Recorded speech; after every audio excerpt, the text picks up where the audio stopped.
ظہر کی نماز ادا کرنے کے بعد پھر دینی اور دنیاوی کاموں میں مصروف ہو جائیں.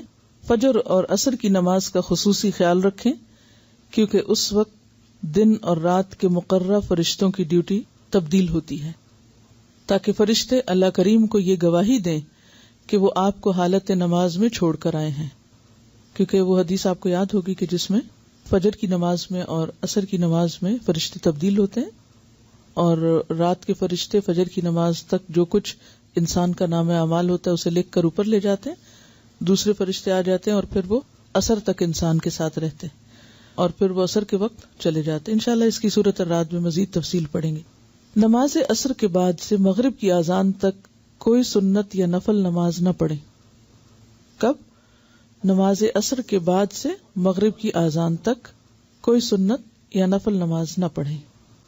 جب سورج غروب ہونے لگے تو اپنے چھوٹے بچوں اور مویشیوں کو باہر نہ چھوڑو، کیونکہ اس وقت شیطانی لشکر پھیلتا ہے.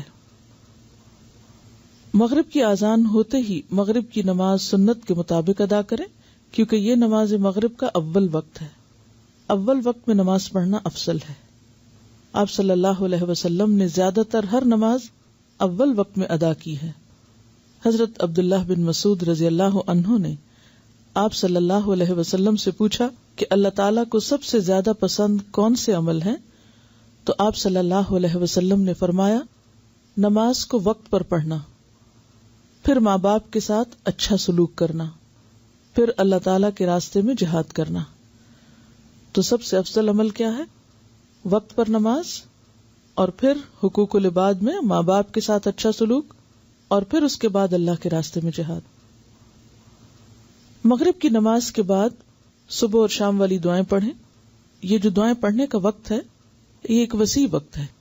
اس میں بالعشی والابکار کا لفظ بھی آتا ہے. تو عشی کا لفظ جو ہے وہ عصر کے بعد سے شروع ہوتا ہے، یعنی یہ دعائیں آپ مغرب سے پہلے بھی پڑھ سکتے ہیں اور مغرب کے بعد بھی.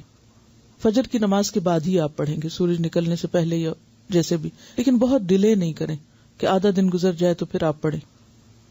آپ صلی اللہ علیہ وسلم نے فرمایا، جس نے عشاء کی نماز باجماعت پڑھی تو اس نے گویا آدھی رات تک قیام کیا، اور جس نے صبح کی نماز بھی باجماعت پڑھی تو اس نے گویا پوری رات قیام کیا. منافقین پر فجر اور عشاء کی نماز سے زیادہ بھاری کوئی نماز نہیں، اور اگر وہ ان کی فضیلت جان لیں تو وہ ضرور ان میں حاضر ہوں، چاہے انہیں گھٹنوں کے بل گھسٹ کر ہی آنا پڑے. لہذا ہمیں نمازوں میں سستی نہیں کرنی چاہیے. اور عشاء کی نماز پھر اتنی تاخیر سے نہ پڑھیں کہ بالکل یعنی انسان بالکل سو رہا ہو یا سونے کی کیفیت میں ہو، جیسا کہ کل ہم نے پڑھا لا تقربوا الصلاۃ وانتم سکارا. تم اپنی رات کی آخری نماز وتر کو بناؤ. آپ صلی اللہ علیہ وسلم وتر کی پہلی رکعت میں سورۃ فاتحہ کے بعد سبح اسم ربک الاعلی، دوسری رکعت میں قل یا ایھا الکافرون، تیسری رکعت میں قل ھو اللہ احد، اور سلام پھیرنے کے بعد 3 مرتبہ سبحان الملک القدوس پڑھا کرتے تھے. آپ صلی اللہ علیہ وسلم عشاء سے پہلے سونے کو اور نماز عشاء کے بعد بات چیت کرنے کو ناپسند فرماتے، یعنی عشاء سے پہلے سونا اور عشاء کے بعد باتیں کرنا اور تاخیر کر کے سونا، یہ دونوں ناپسندیدہ چیزیں ہیں. عشاء کی نماز کے بعد علمی مذاکرہ، یعنی اگر کوئی طالب علم ہے اور اس کو سیکھنے کی پڑھنے کی ضرورت ہے، بیوی، مہمان اور سائل کے ساتھ، سائل یعنی اگر کوئی سوال کرنے آیا، کوئی مسئلہ پوچھنے آیا، اس کے ساتھ گفتگو کرنے کی اجازت ہے، یعنی رخصت ہے. لیکن اس کے علاوہ دوسرے کام کرنا وہ درست نہیں. اور رخصت کا مطلب یعنی اس اجازت یا رخصت کا مطلب یہ ہے کہ اگر ضرورت پڑے تو ایسا کیا جا سکتا ہے، روز کا معمول نہیں ہونا چاہیے. رات جب انسان تاخیر سے سوتا ہے تو پھر لازماً فجر متاثر ہوتی ہے، یا پھر فجر کے بعد سونے کی کوشش کرتا ہے. اور دن کا اول حصہ جو ہے اس میں برکت بہت ہے، اور نبی صلی اللہ علیہ وسلم نے ایسے لوگوں کے لیے دعا فرمائی ہے، اللہم بارک لامتی فی بکورہا، اے اللہ میری امت کی صبح میں برکت ڈال.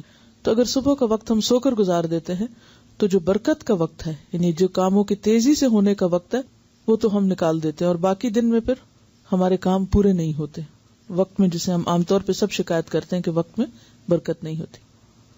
مہمان سے مراد یہ کہ اگر کوئی شخص یعنی آپ کے گھر مہمان آیا ہے، اور مہمان ظاہر ہے 1 دن کے لیے ہوگا، 2 دن کے لیے، 3 دن کے لیے، کیونکہ زیادہ سے زیادہ میکسیمم مہمان جس کو کہتے ہیں وہ 3 دن ہوتا ہے.